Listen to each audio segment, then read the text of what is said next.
So jumping in, this is our new zombies map for Call of Duty Black Ops Cold War. And to begin with, I just really like using the knife. This will one-shot these regular zombies all the way up until I think I've used it into the 20s and I was still one-shotting these regular zombies. I haven't tested how far you can go with it, but I'm guessing it'll be pretty far and you'll still be able to one-shot these small guys no problem. Let's get to it then. This place is the cause of the outbreaks we're And encountering. you can see there that zombie dropped something called salvage. We have 3 lots of currency here. We have the rare salvage, that common salvage there, which I just picked up, and the points which you use to spend things. So we have crafting tables dotted around the map, and this is where you spend your salvage, and you can get tacticals, lethals and support streaks to help you along your way. We have the typical tacticals in this game, so you've got your Semtexes, you've got your frags, C4s, tomahawks, the kind of support things you have. You have that symbol monkey, which is a classic to the Call of Duty zombies, and we'll have a look, just see what else was there. Stim shot, which will recover your health, stun grenades, and a decoy grenade, which lasts longer than the monkey but it does not explode.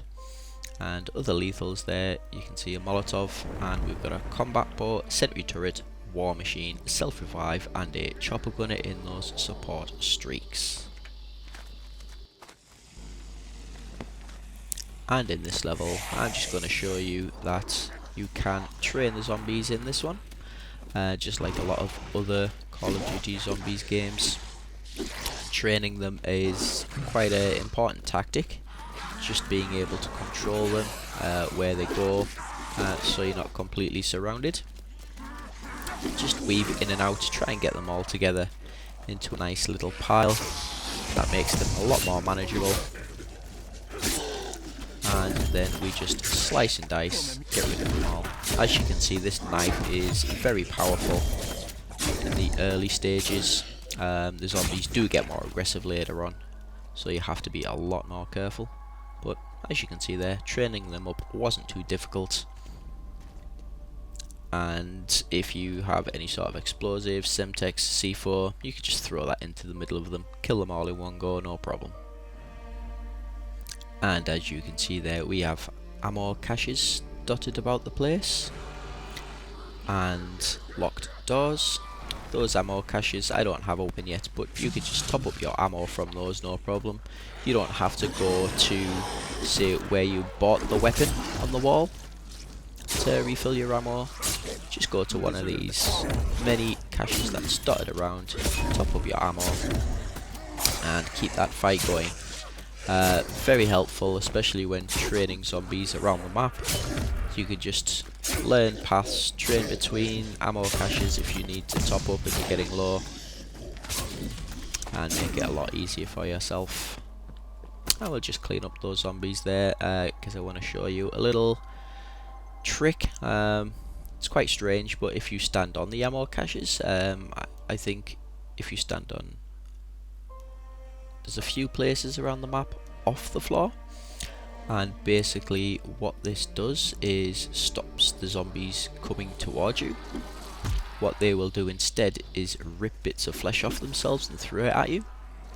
You can dodge that, like you see there, but once you get 10-15 zombies throwing flesh at you, it does get a bit overwhelming. So you can't stay on there too long, but if you need a little break, you can just jump up on there. They will stop following you and start throwing themselves at you instead.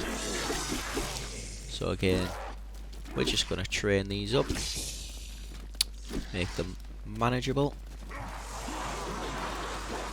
being careful not to run into any dead ends.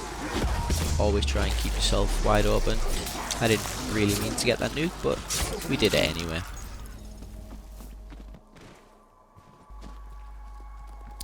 So we're going to go over here. As you can see on the mini-map in the top corner, you have those little door symbols, and what they are basically the doors you can open throughout the map. You have doors, metal structures, you either just open or plant an explosive which does not damage you, and so you can just stand in front of it when you do that. But they are around the map which open up new areas, and I've built up quite a bit of bunch there, so we're just going to open those following the objective there, which is to gain entrance to the facility, and this is to get the power turned on as the first steps in completing the Easter egg.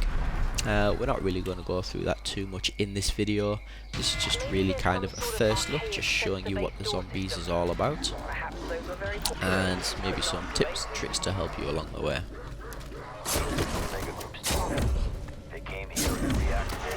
But mainly just how to get that pack-a-punch machine, which everyone knows and loves, supercharging your weapons to absolutely destroy the zombies. Some weapons are better than others, but that pack-a-punch is quite essential, especially in the later stages of the game.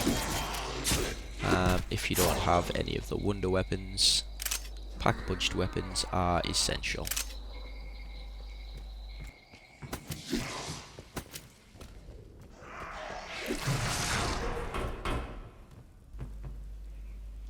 So we're just going to keep following this path to where the objective is telling us, opening these doors, and we're basically looking for that power switch which is up in the top office there. And as you can see in front, we have some sort of particle accelerator, and when we turn this power on you will be able to see that a little bit better, but it's pretty cool. It's a nice map design. And as you've seen on the left there, we have one of the many machines dotted around the map, and what that one there does will give you mods to your ammo, so every so often you will get an ammo effect from your gun. They also have a certain cooldown, so you'll just get things like fire damage, electrical damage, turn a zombie into a friendly, which is always a very useful one because they are pretty deadly and they do distract zombies from you too. So we're just going to go around, keep following these objectives, turn on both of these terminals. Missed that one first time. There we go. So you can see we've turned on these things in the background, and what that does is turn on the particle accelerator in the middle of the room, and that's going to open up some sort of anomaly for us. And as you can see, we'll go down there and we're able to interact with that anomaly, and we will see what happens. And as you can see here, like other previous zombies, you can keep a couple alive, and that will kind of just allow you to progress with any sort of Easter egg or getting the pack-a-punch done without having to go to a more difficult level later on.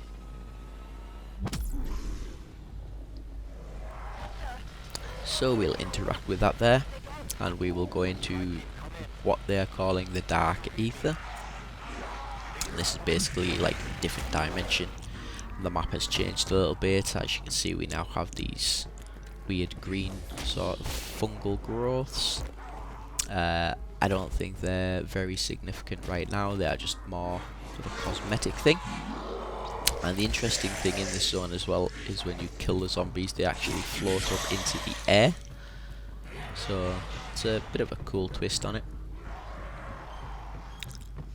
So once you are in here, to get that pack-punch, what you're going to do is try and get that machine part.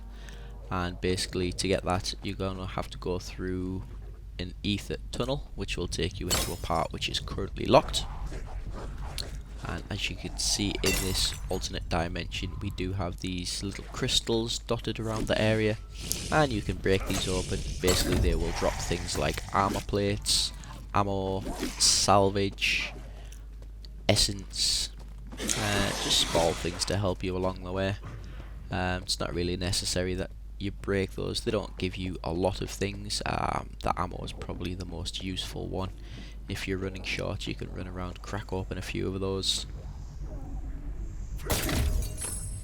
As you can see, they're dotted all around the outside, and we've made it to that ether tunnel, so we'll just go down there, and at the bottom of this should be the machine part that we need, and there it is, machine part. We'll just pick that up, and now we're able to put it into the pack-a-punch machine, which will allow us to pack-a-punch our weapons.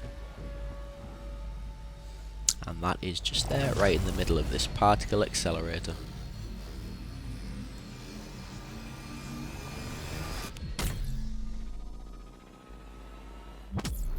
And there it is. Once we have put that part in the machine, it will pull us out of the dark ether, and we will have our lovely pack-a-punch machine. It's incredible. And then it'll also let us continue our journey It's a bridge to the onto other doing the dimension. Easter egg. But we're going to save that for another video, because Reality. I, like many others, I'm yet to complete it. I do believe it's already been done on first day of release. It's not too difficult. But I believe future patches will be bringing a lot more to the Call of Duty Zombies experience, and those Easter eggs will probably get a little bit harder.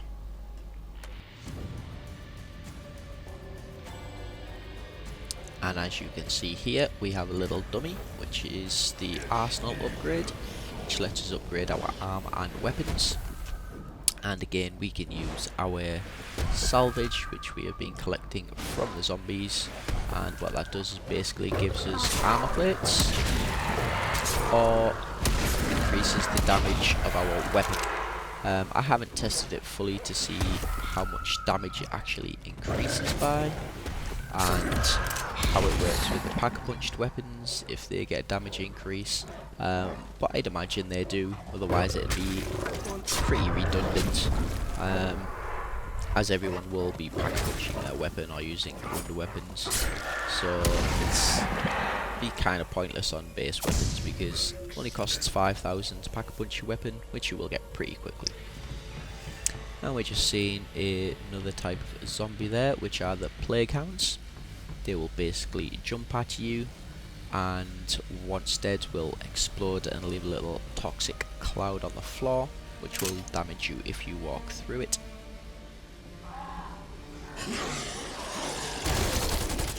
And we're just going to skip forward a bit to show you the next zombie, and this is one of the first elites you're going to run into, which is the Megatron.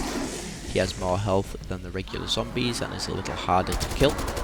He does throw green toxic blobs at you like that, which will damage you, but in solos certainly doesn't have a lot of health, and as you can see, he was pretty easy to kill there. When he does die, he's split into two Megatron bombers, which are basically smaller versions of what he was, and again they throw green blobs at you, which is what just downed me there. Got myself into a bit of a pickle, but again, especially in solos, they don't have a great deal of health and are pretty easy to take down, and just aim for the headshots. They do the most damage, and you'll have them down in no time. As you can see, their health is going down pretty quickly there.